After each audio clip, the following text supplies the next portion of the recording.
secretaria, pues van a decir que nos va a privar de eso siempre, también un resumen.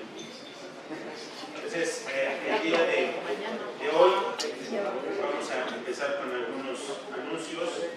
Ya próximo, el Día del Padre, el próximo fin de semana, pero afortunadamente, y gracias a su participación, se agotaron las localidades. Lo que sí, les voy a pedir que sean solidarios con la sociedad, el esfuerzo para acudir a este evento. Y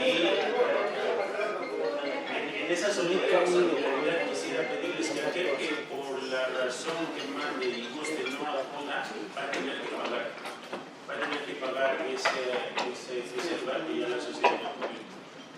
Entonces, si por alguna situación alguien no va, pues vamos a pedirle que sea solidario con la sociedad y va a tener que cumplir ese aunque no debe pagar antes para que se sí, pero como para los socios es free.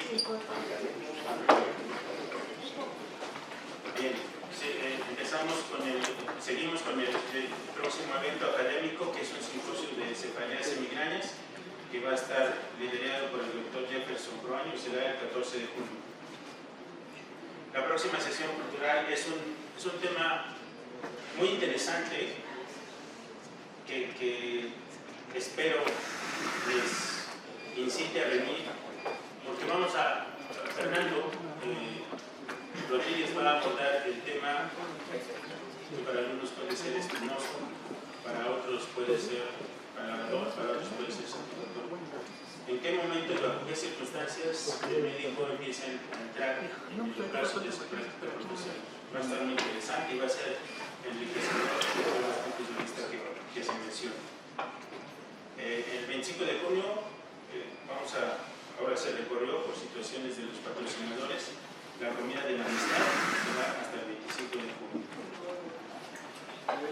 Y del 18 al 20 de julio, otro viaje a uno de los lugares muy emblemáticos y muy atractivos, que es ver la magia de las luciérnagas. Van a ser en dos lugares, un santuario en Tlaxcala, que van a caminar, y el otro en Puebla.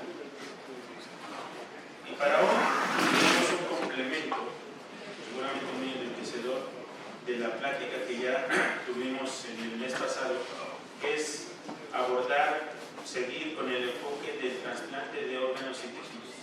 Y para esta ocasión le pedí al doctor Enrique Martínez Gutiérrez, que todos conocemos, que nos complementara desde su punto de vista vivencial, porque además él formó parte del Registro Nacional de Trasplantes, estuvo en el proceso, estuvo en la dinámica y seguramente nos va a aportar algunos elementos importantísimos de consideración adicional a lo que la doctora Guerra nos mencionó la vez pasada. Entonces, le voy a pedir a Enrique que por favor aborde su tema. Gracias. Buenas noches. Muchas gracias. Doctor Joel Estrada, muchas gracias a ustedes por el esfuerzo de estar aquí conmigo para conocer un poco. Se escucha bien así, ¿verdad? No. ¿Cómo se escucha así? A ver si acabo. Enrique me dice que no vamos a tener imagen. No vamos a tener imagen. Bueno, también no será la primera vez que en mi necesidad de trabajo tengo que platicar y espero no dormirlos. Yo tengo algún material de apoyo y si no lo tengo aquí a la vista, pues la presentación sí la tengo aquí, ¿verdad? Yo voy a tratar de seguir mi material aquí, platicarles un poquito de la idea de la plática de hoy. Yo tengo una formación clínica en trasplantes de órganos torácicos en México y fuera del país también. Después de haber trabajado en los centros médicos La Raza, el Centro Médico Nacional, fui director del Registro Nacional de Trasplantes y ahí tuve la oportunidad de tener un acercamiento un poquito más internacional al tema, porque tuve la oportunidad como director del registro de ser lo que ellos llaman advisor, un consejero en la Organización Mundial de la Salud en temas relacionados con el trasplante, obviamente, pero también con algo que empezaba y que ahora toma mucha fuerza, que son los transplantes.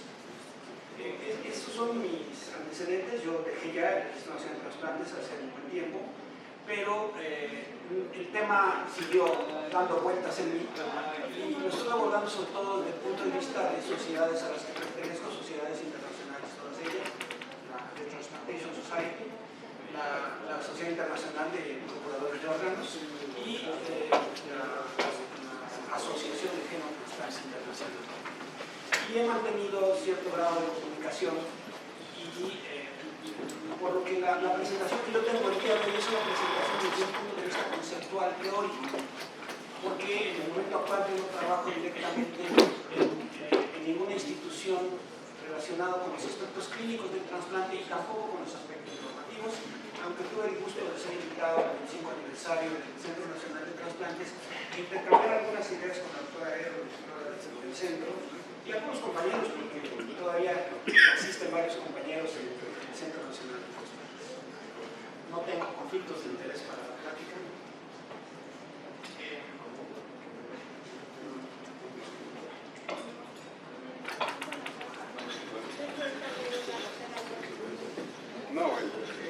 La información que yo les presento proviene de estas asociaciones con las que aún tengo alguna relación y de la información que proporciona el Centro Nacional de Trasplantes y finalmente a través de unas bases de datos que pudieron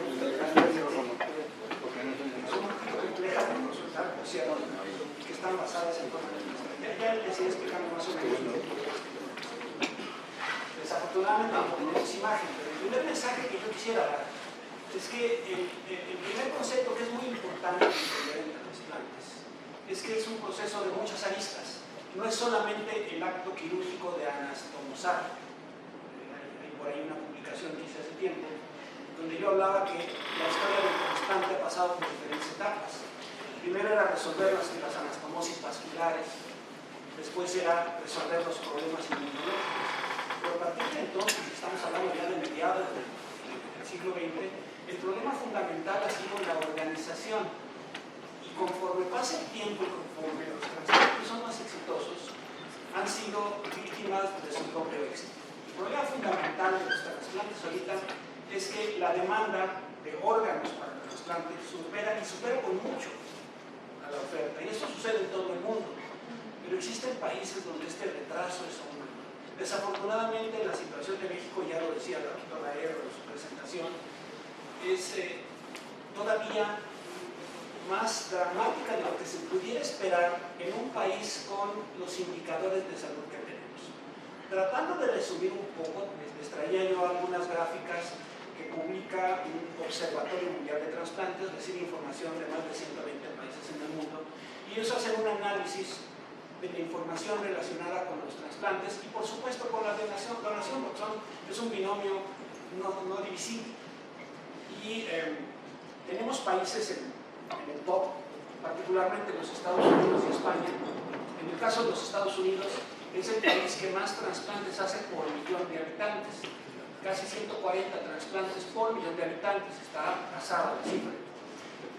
Le sigue muy de cerca España, pero España es el modelo que todo el mundo quiere seguir porque tiene la tasa de donación más alta. 49 fracción donantes por millón de personas. Y si comparamos estas tasas de los países más altos contra las tasas que tenemos en nuestro país, resulta que tenemos una tasa de trasplantes de media tabla, pero por debajo en forma importante de países del perfil de Brasil, de Argentina, de Chile. Y pareciera que ellos tienen indicadores de salud similares como para que nosotros tuviéramos tasas de trasplantes similares a nosotros. Y si pasamos al rubro de la donación, ahí sí la situación está muy preocupante. Porque hay países que en teoría tendrían sistemas de salud con indicadores más bajos que tienen tasas de donación por arriba de la muestra. Es una tarea pendiente. ¿Se ha hecho algo en el país a lo largo de los años? Sí, sin duda. Se ha tratado de generar una base, una infraestructura para la atención del problema de la donación, pero nos hemos quedado estancados a lo largo del tiempo. Ahora que escuchaba yo a la doctora Herro hace un mes y tuve la oportunidad de escucharla en otra conferencia, tiene claro este punto y están tratando de abordar el problema de la baja tasa de donación de órganos. ¿Qué es lo que nos está pasando? En todo el mundo, por cierto, en todo el mundo. Sin embargo, la situación del país parece ser todavía de un mayor rezago con respecto un poco a los trasplantes, decía yo, media tabla, pero sí con unas cantidades preocupantes en cuanto a las tasas de donación en el país. Los trasplantes tienen particularidades con respecto a otros tipos de terapéutica. El más importante, el más distintivo, es que el insumo fundamental no se puede comprar, sino que proviene de otro individuo. Y digo individuo porque empieza a crecer la idea de que una de las soluciones viables para los trasplantes sería el uso de órganos provenientes de otras especies, de animales, de cerdos, para ser más concretos. Pero hoy por hoy la fuente fundamental será otro ser humano, ya sea en vida o ya sea después de que éste fallezca. Y eso tiene implicaciones. Tiene implicaciones del tipo de riesgos sanitarios, de transmisión de enfermedades.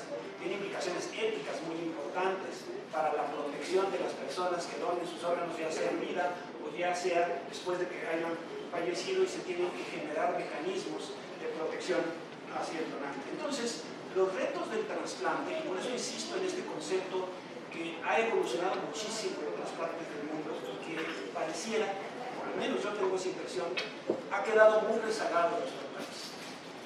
El trasplante tiene muchas aristas. No es solamente el acto quirúrgico, o no es solamente que si un hospital quiere hacer trasplante, mande capacitar cirujanos y clínicos en la materia de trasplante.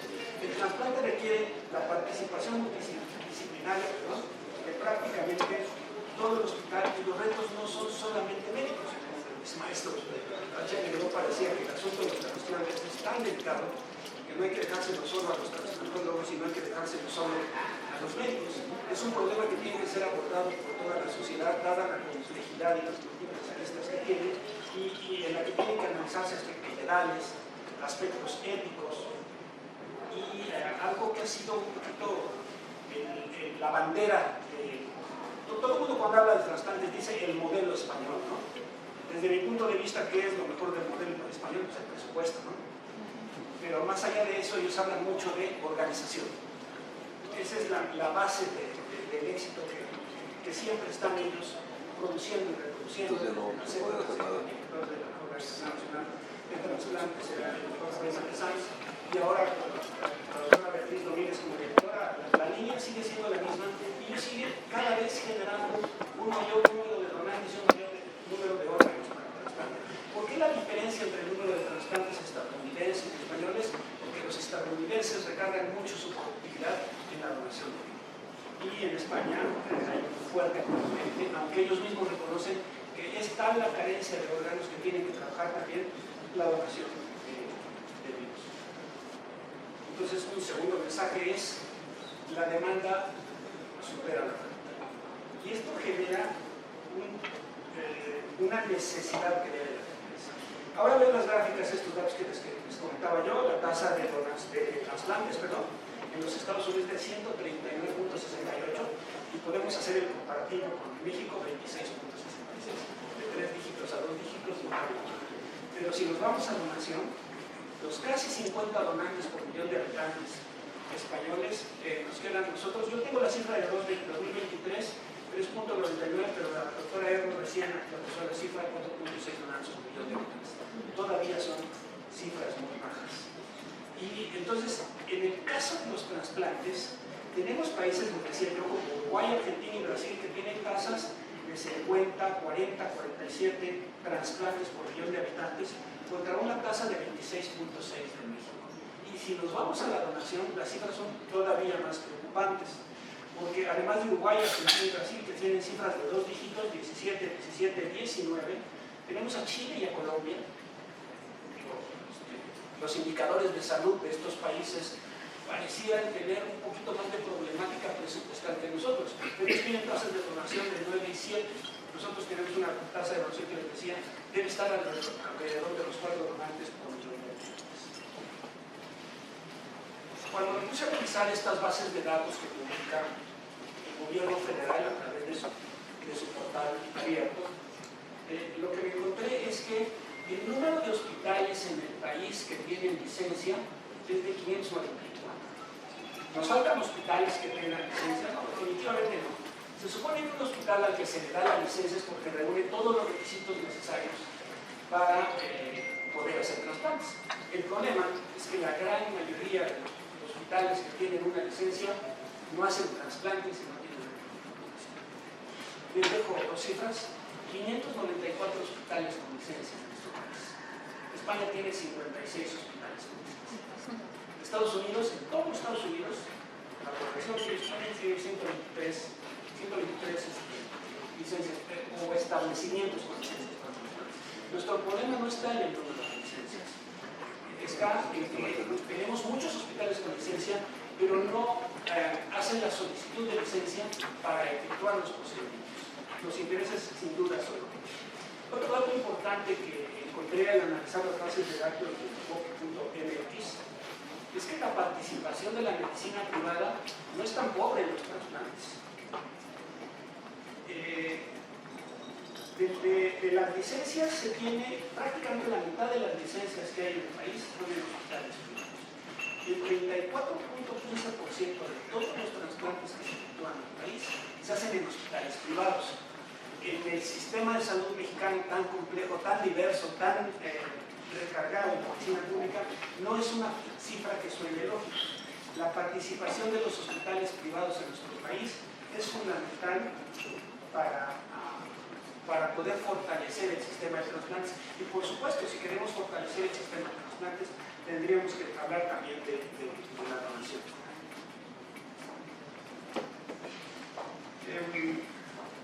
Hice un poquito de análisis respecto a los trasplantes renales. Cifras que pueden ser interesantes. 24.32%, 25%, cerrémoslo, de los trasplantes renales del país se hacen en hospitales privados. Tampoco entra en la lógica de la forma como se distribuye la atención a la población en el sistema mexicano de salud. Se realizan el 20% de los trasplantes hepáticos en hospitales privados, el 43% de los trasplantes córneos. Insisto, la participación de los hospitales privados no es poca en la actividad de trasplantes del país. Pero si analizamos la donación, ahí sí tenemos problemas serios. Porque la mayoría de los trasplantes que se realizan en los hospitales privados, cuando hablamos de riñón, son trasplantes efectuados a partir de donantes vivos. Si en el país el 31.69% de los trasplantes renales vienen de donadores vivos, en la medicina privada es el 83%. Prácticamente la gran mayoría de los trasplantes renales que se hacen en los hospitales privados hoy provienen de donantes vivos y es poca la participación en el país. Y si hablamos de trasplante de córnea, el aporte de los hospitales privados es fuerte, pero resulta que prácticamente todos los trasplantes de córnea que se hacen en el país son a partir de córneas que son traídas, el término comprada no es correcto, hay que hacer un pago para traer estas córneas desde los Estados Unidos, hay que pagar la generación de la córnea, hay que pagar el transporte de la córnea. Además, el tiempo entre que se procura esta córnea en los Estados Unidos y es enviada a México, pues incrementa la posibilidad de que esta córnea vaya perdiendo su efectividad. La lógica siempre será en todos los países que los trasplantes de córnea que se efectúen sean con córneas obtenidas en el país. Esto puede aumentar la calidad de las córneas para los trasplantes. Y decía yo, ahí sí tenemos un problema en los hospitales privados, porque prácticamente todas las córneas que se trasplantan en las instituciones privadas provienen del extranjero, de los Estados Unidos, de bancos estadounidenses que ya tienen convenios para la importación de estas córneas. Dicho, en el primer trimestre de 2025, el 100% de las córneas que entraron al país de los Estados Unidos fueron trasplantadas en los hospitales privados. Y decía yo, si analizamos la donación, pues ahí está ya más preocupante. Los hospitales privados no están generando órganos. Hay razones y hay que tratar de abordar un poquito esas razones, pero necesitan analizarse si los hospitales privados tienen el interés de de incrementar la cantidad, y no solo la calidad de los trasplantes, necesitan analizar las posibilidades de inversión de recursos para la generación de órganos. Los hospitales privados en el primer trimestre de 2025 tuvieron el 3.17% de donaciones. Decíamos que el número de trasplantes efectuados de tejidos, particularmente córnea, era alrededor del 43%, pero la donación es del 3.17%. Y en el caso de la donación de órganos, el porcentaje con respecto al total nacional de donaciones fue del 6%. Es muy pobre la generación de donantes en los hospitales privados. Y además está concentrada prácticamente en un par de hospitales. En cuanto a la generación de córneas, hay un banco de ojos en Aguascalientes que más o menos genera 5.3 donaciones por mes. Más o menos y el único hospital que tiene una actividad continua, constante, privada en cuanto a generación de órganos es el Hospital Universitario de Nuevo León. Tiene sus características, por supuesto. Ellos generan prácticamente 1.5 donantes por mes. Hay una cantidad de información que a veces es difícil de manejar, y yo tomé solo una para ejemplificar el problema de las licencias, de la cantidad de licencia que tenemos y la comparación. Hay 278 licencias para trasplante renal, pero solamente el 1.8% de los hospitales con licencia, 5 hospitales que tienen licencia, realizaron el 30% de los trasplantes. Y más de la mitad no tuvieron un solo trasplante en el periodo de 2020. Algunas estrategias que se han generado particularmente en los países europeos, es una vez que se emite la licencia, una vez que el hospital demuestra que tiene las capacidades para realizar el trasplante que solicite, lo que se hace es pedirle que tenga un número de procedimientos por año para poder volver a renovar su licencia. La Ley de Salud en México desafortunadamente no habla de vigencia de las licencias. Una vez que se emite una licencia, necesitaría modificarse la ley para que esa licencia fuera renovable a partir de la actividad que se tiene. Y sabemos todos, bueno, la actividad guarda una relación muy directa con los resultados. Existe la toma de aprendizaje, existe la experiencia que adquiere, y aquí sí quiero recalcar que no es solamente la experiencia del cirujano o del grupo quirúrgico o del grupo clínico. Cuando se habla de experiencia en los abordajes que se hacen a nivel internacional, se habla de las experiencias de los hospitales. La pregunta no es cuántos trasplantes hizo determinado grupo de cirujanos y clínicos. La pregunta es cuántos trasplantes ha hecho el hospital y cuáles son los resultados de esos trasplantes. Porque insistimos, los resultados no dependen solamente del acto quirúrgico, dependen de los cuidados que tenga la terapia intensiva, depende de la experiencia que tenga el grupo de anestesiología, depende de la experiencia que el personal de enfermería tenga en la detección de problemas de un paciente trasplantado. Es como cualquier otro procedimiento. Cuando un procedimiento se hace rutinario, es cuando empezamos a notar que los resultados empiezan a mejorar. Pero si desafortunadamente, y no estoy hablando solamente de trasplantes, si desafortunadamente los procedimientos son anecdóticos, los resultados va a ser difícil que vayan implementando una curva de resultados. Entonces, hay un paralelismo entre el número de procedimientos y los resultados. Y también se tiene que recalcar que es indivisible el número de trasplantes con los números de órganos que pueden generarse. Son estos los conceptos que son fundamentales para tratar de analizar en una forma un poquito más profunda cuál es la problemática que se vive en el mundo y particularmente la problemática que vivimos en nuestro país y particularmente en los hospitales privados. Como conclusiones de esta parte, la tasa de trasplantes es baja, creo que no hay mucho que discutir, hay mucha evidencia de ello, y la tasa de donación del país es todavía más.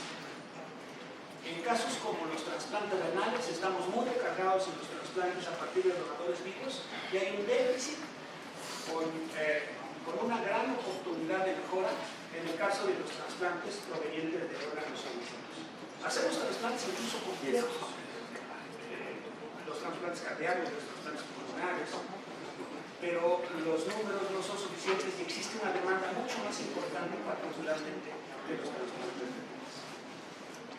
Y finalmente, la otra introducción es que son pocos los hospitales donde la actividad que se desarrolla es verdaderamente significativa. La gran mayoría de los hospitales tienen nada o muy poca actividad, no solo en trasplantes, sino también en donación. Y sí hay ejemplos de hospitales. Decíamos que la tasa de donación del país está alrededor de 4, 4, 5, 4, 6. Y sin embargo hay un grupo formado en el estado de Guanajuato que se ha organizado, que ha invertido recursos en ello, y ellos tienen una tasa de donación de 16.6, muy similar a la que vemos en Argentina, en Brasil o en Uruguay. Se puede, parece que sí se puede. Por cierto, ahí participan los estados públicos. Hay una demanda no satisfecha, porque esa es una pregunta que se hace. ¿Es necesario? ¿Es viable? Hay una demanda. Lo que se necesita es un análisis